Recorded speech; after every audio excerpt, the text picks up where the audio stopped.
ถามแล้วคนฮูบอลลิปสติกอันนี้นะแฟนเขาซื้อให้ได้นี่รุ่นนี้นะเป็นรุ่นใหม่ล่าสุดนะเรายังไปหาซื้อให้เขาได้โคตรเอาใจเขาเลยดีนอกแฟนคนเราเป็นใจตลอดแน่นอน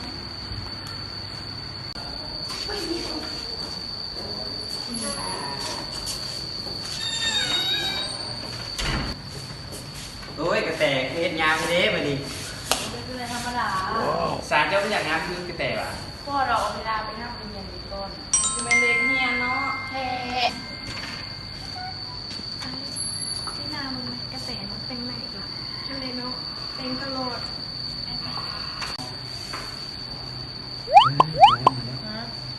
โอ้ยสงสัยจะมีเรื่องให้ดีแล้วเนาะ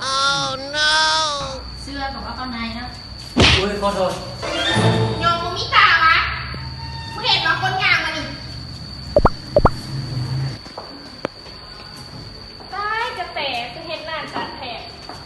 จะบริจาคเลยกันธรรมดา ธรรมดา เขาว่าธรรมดาดอกซุปกับบักแดงๆผมกับบักแดงๆเนคไทกับบุไซถือระเบียบ ยังแม่ทุกมื้อนะควรพูดตัวเองแน่ เคยมีคนบอกว่า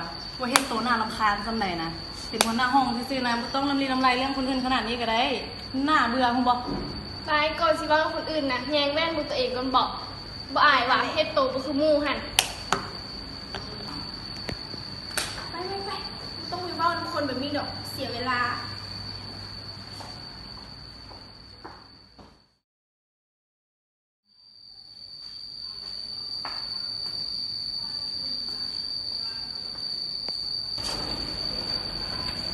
สาวของมือเนี่ย ขอเบอร์เขาให้เนี่ยคุณพยานแฟนเขาเป็นนายในบอกว่า คือหน้าบุกเป็นยังดอก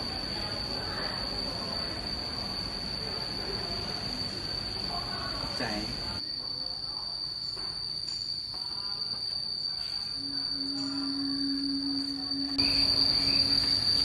เอ้ากระแต ไม่อยากก็เฮ็ดแบบนี้ก็เฮ็ดแบบนี้ก็ปล่อยได้ยังไงมึงมีใครกล้าเฮ็ดแบบนี้ก็ปล่อยได้ไหน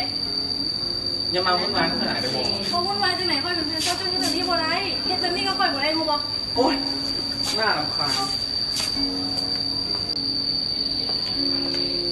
เจ้าจือไปเด้อคนงามในโลกนี้บริมีแต่เจ้าผู้เดียว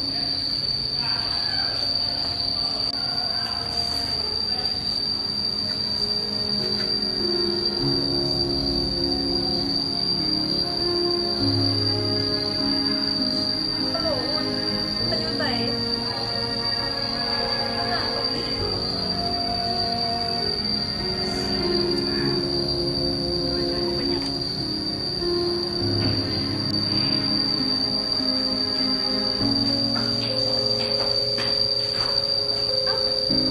กระแตบ่หัน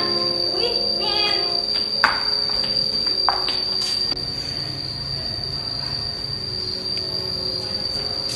กระแตเป็นหยัง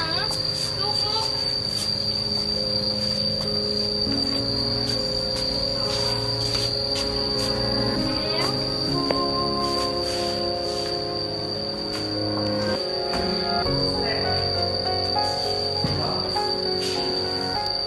กระแตเกิดอย่างคืนเพิ่งสลบเมื่อกี้นี่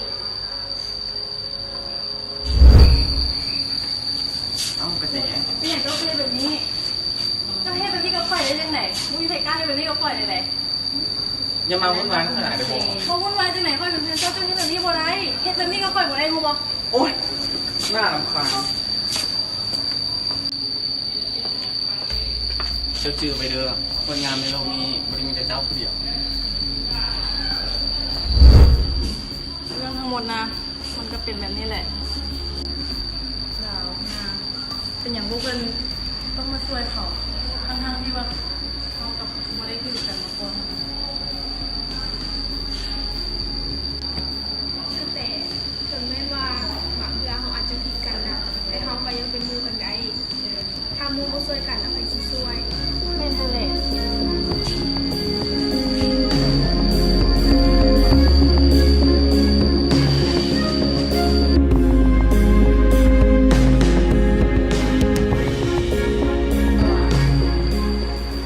กำลังเล่นนี่ดิ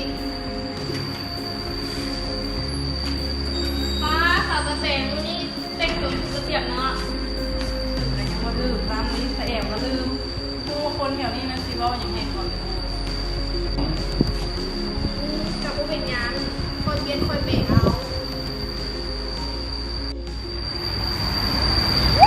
บ่ดีตั้งแต่แรกแล้วคิดว่าสิมีมวยลูกสอง ยัง หยัง มึงก็ยังบ่หยุดอีกอยากให้เขาดีกันดีกว่า อ